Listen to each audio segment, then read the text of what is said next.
Hello, my friends, Evolutionary Energy Arts family. Well, how many of you guys watched that 11-minute show last night?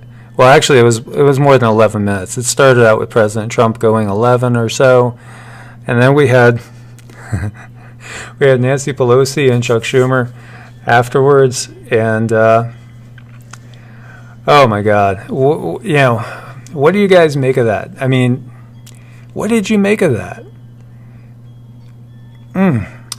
That was kind of painful to watch, wasn't it? In some ways, well, President Trump ended up walking out of the border security meeting after Nancy Pelosi rejects the wall pitch, and he pretty much asked her straight up. He said, "Speaker Pelosi, will you agree to my wall?" She said no. And he just got up and said, "Well, we got nothing else to discuss." This is according to Schumer. The president, in a tweet, called the meeting a total waste of time and appeared to confirm that he had left after Pelosi's answer. I asked, what's going to happen in 30 days if I quickly open things up? Are you going to approve border security, which includes a wall or a steel barrier? And Nancy said, nope. I said, bye-bye, nothing else works. So, obviously, that was a quick meeting, and obviously, there's as big a divide now as there ever was. And when you think about the country as a whole, there's a big, big divide. There really is. It's a big country, 327 or so million people. That's pretty expansive. If you equate it, you could equate it to Europe, basically. Close to the same size, close to the same population, but look at how different those countries are. And really, not our states also kind of as different as some of the European countries are in many ways. Definitely different thoughts, different philosophies, different ways of life. So White House mulls canceling Trump's Davos trip due to shutdown. And they're canceling, or they're thinking about canceling the trip to the World Economic Forum in Davos as the shutdown continues. That's going to be held on January 22nd in Switzerland. And he won't attend, at least that's what they're saying, unless the government is reopened by then. The White House did not immediately respond to the Hill's request for comment on the trip's potential cancellation. And the Journal reports that even if the government remains shut down, Treasury Secretary Steve Mnuchin will attend the event, although the U.S. delegation will likely be restricted. And, it's just so interesting to watch all this, the maneuvering and everything going on. President Trump revives the threats to withhold FEMA funds from California fire recovery. He has said before, he says still, basically, he's very, very critical of how the state mismanaged the forest management programs and allowed the wildfires to rage. So he's been very, very critical of that. Just basically saying that they didn't do the best job they could do. And of course, there's many people with many different opinions on that. And, he didn't come right out and say that the fires were caused by non-natural means or anything like that.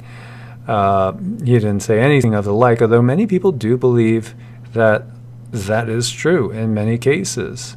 And, there's just so much, quote-unquote evidence all across YouTube and different channels, and, of unusual things coming from the sky and unusual situations with burning. So many people that have fought fires for years, decades even, and said they've never seen the patterns with some things being so incinerated, and metals melting at temperatures they shouldn't melt at, and yet wooden structures being okay.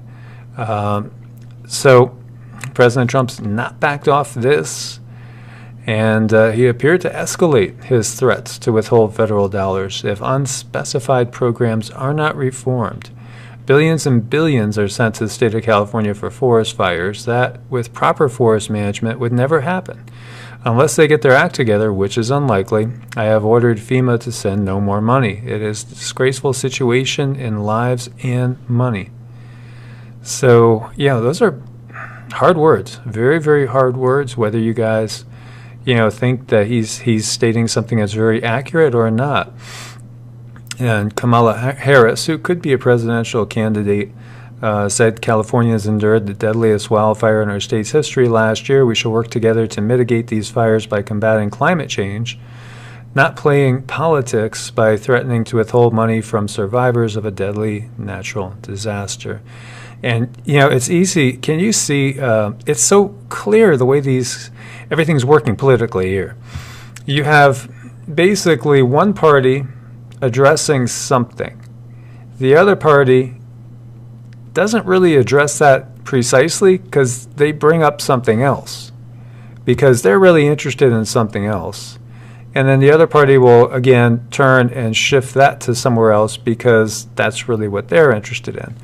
And, we watched it with Pelosi and Schumer last night, and also, President Trump. They're just not going to, they're not really going to open up dialogue when you get down to it. So it's a case of, will one give in? Who's going to blink? These guys are playing Russian roulette, basically, and with everybody's lives. And, it's just a matter of, who's going to blink, or will none of them blink?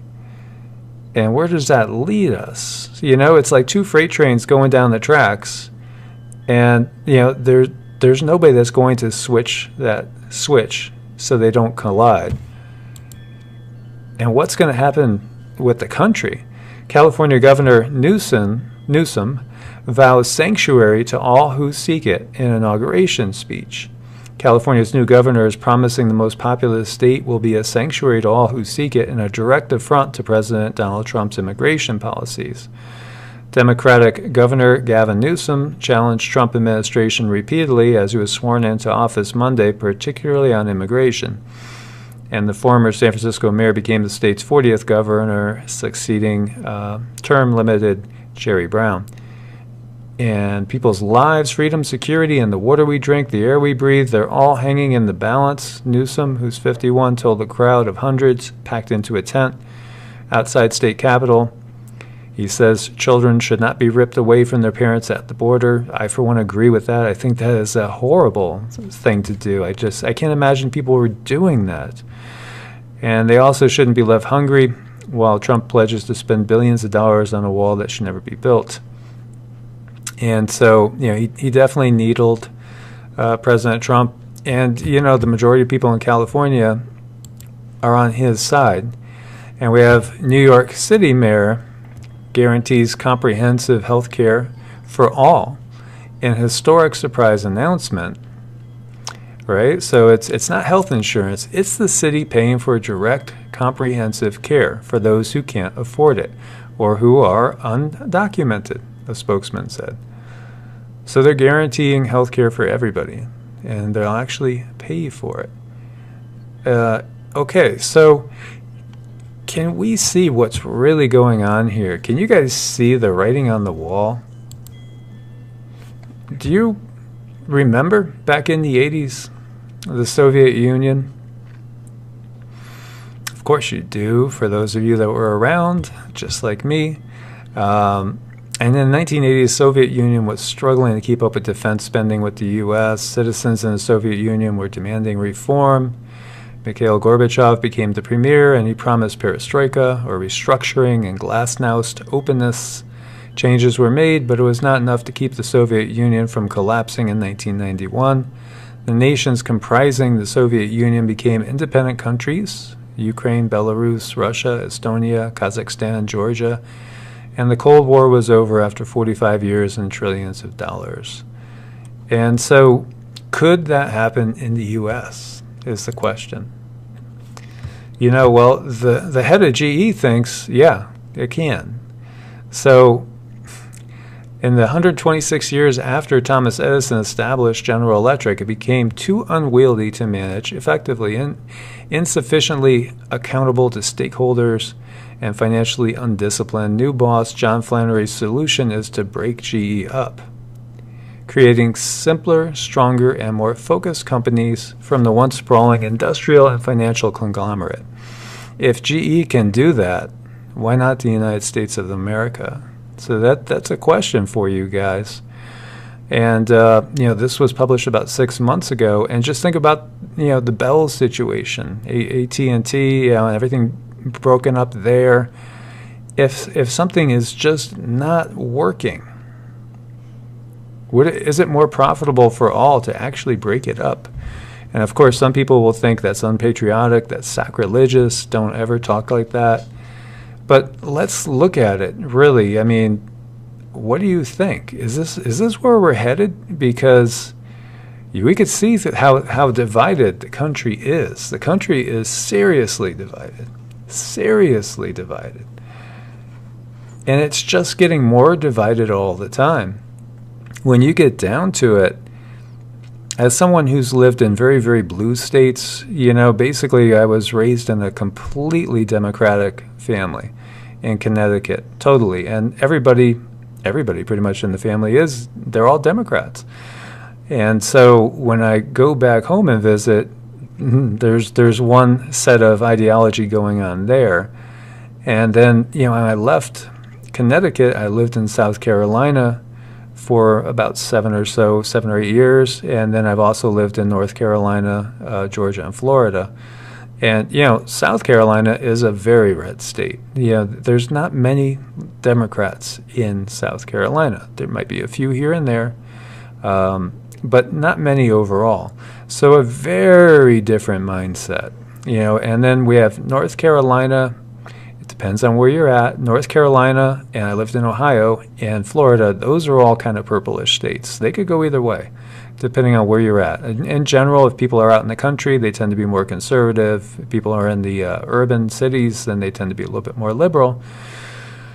So when you look at certain states like New York and California, are they ever really going to, agree on a lot of the major issues with the citizens that are in very, very red states? Not likely. And so somebody's always very unhappy. It's the basic situation. There's always people that are so unhappy. When President Obama was elected, obviously he was not the favorite of a lot of conservatives. And so, in that case, then you had a lot of people that were very happy,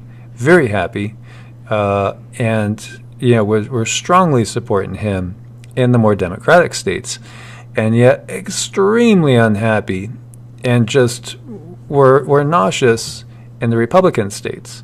Now you have the exact opposite. You have a lot of them that are, extremely happy in the red states and extremely nauseous in the blue states.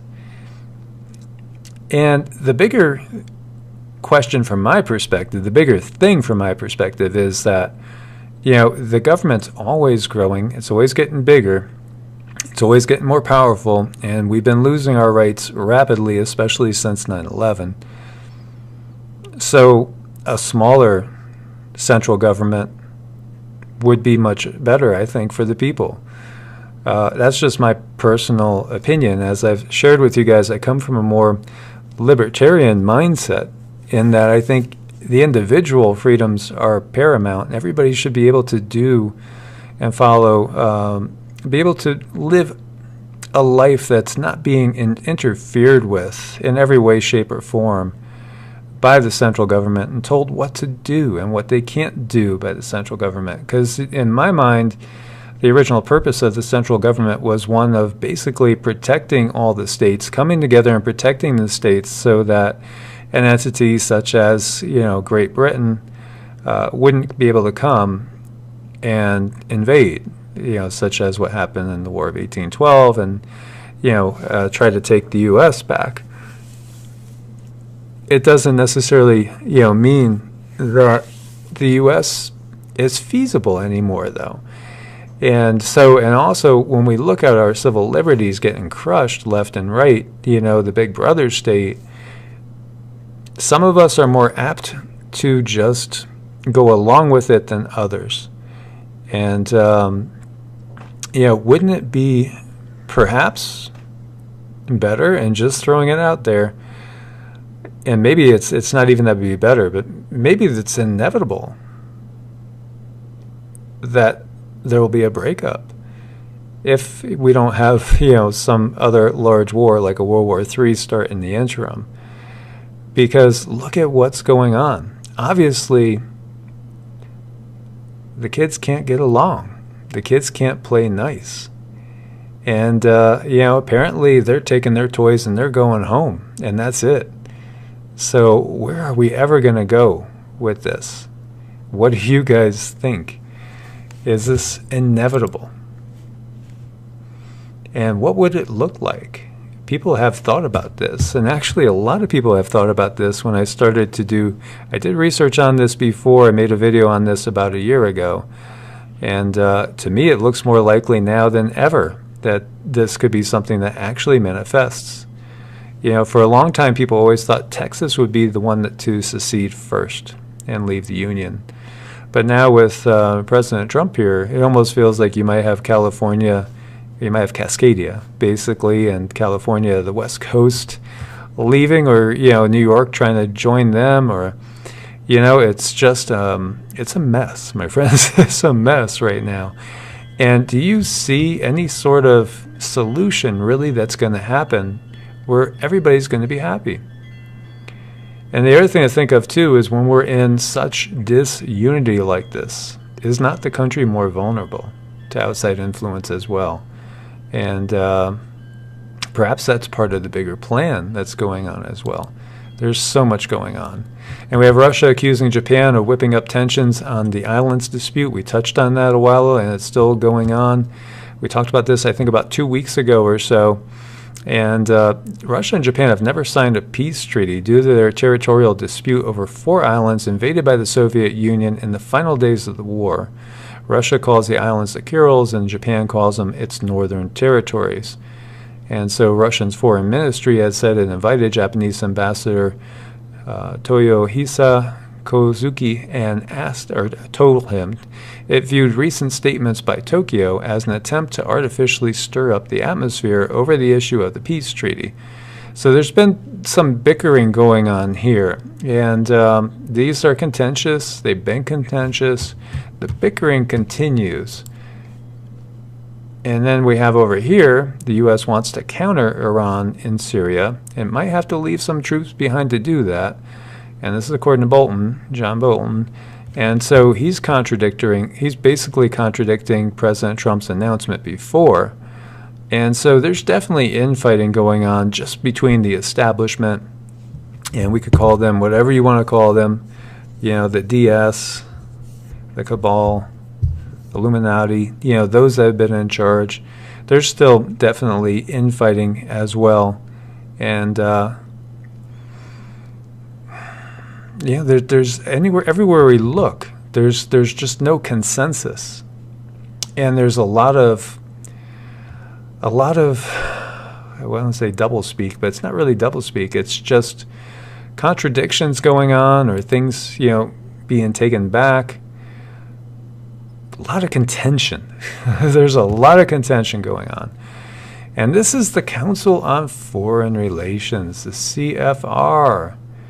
And, how do you spell CFR? ILLU. You don't know where I'm going with that, right? You know who's behind this. And so out of the Council on Foreign Relations, Turkey is lying about fighting ISIS. Erdogan promises to finish America's fight against Islamic State, but it's the Kurds he's out to destroy. So it's easy to see where they're going with this here. And politically, everything is really a mess right now. And it doesn't seem to be getting any bigger. And there's so many different points of contention that could flare up anywhere across the globe, and here in the U.S. as well. And we've seen with the first video today about what's going on still in France, also in the UK, in Canada, in other places as well, with the Yellow Vest protests. Chinese money fleeing Silicon Valley as Trump clamps down on access to U.S. tech. And this is our Zero Hedge, thanks to new policies from the Trump administration aimed at cracking down at Beijing's access to strategic U.S. technologies, China has all but halted investments in U.S.-based tech startups. That's according to Reuters. So, there's only a few ways you could see things changing here, and short of, President Trump being removed from office, and, how much would that change things? Where would Mike Pence administration fall on these things? And as we see the onslaught censoring-wise, we have China orders short video apps to censor all content, including user comments, satire, and sexual moaning. Chinese authorities have introduced detailed regulations covering the country's thriving short video industry, singling out 100 categories of banned content, from smearing the image of the Communist Party leaders to sexual moaning, and the latest ongoing effort to clean up its cyberspace that has more than 800 million users. And, this is a global thing that we're seeing. We're seeing it in China. We're seeing other stuff in Russia as well. We're seeing things in the US, UK, Sweden, you name it. Yeah, we're seeing it all over. And the question is, why have the people of the world given up their ability to govern themselves so much that we can be told exactly what we can and can't say, can and can't watch? And, not that I am for anything that's distasteful, and certainly I'm against, things that are very, very, taboo, the taboo subjects. But the same, isn't it up to each person to decide? Obviously you don't want actual, you don't want anything that's really breaking a law as far as, truly vile acts to be spread across the internet. But that doesn't mean, that the government, any government, should be able to tell you what you can and cannot watch. And including, like in this case, if you wanted to say, I think the Communist Party stinks, and you could end up who knows where.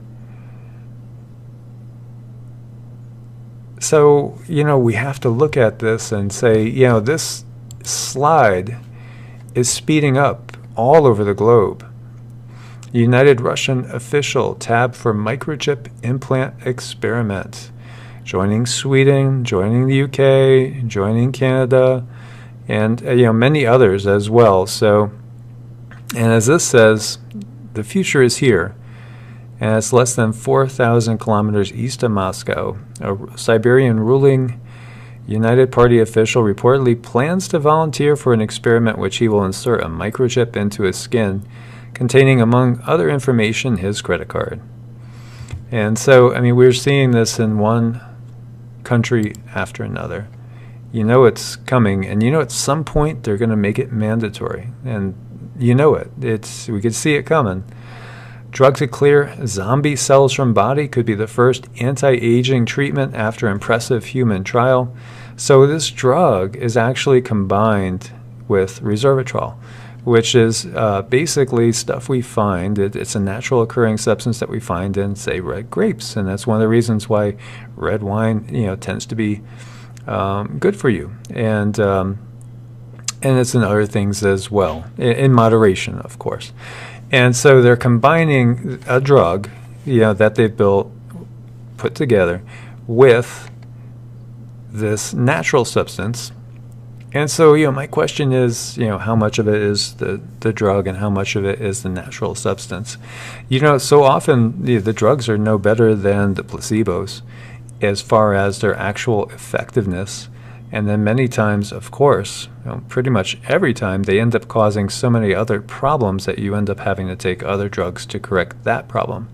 And it tends to be a downward spiral when you get on that train or that bus.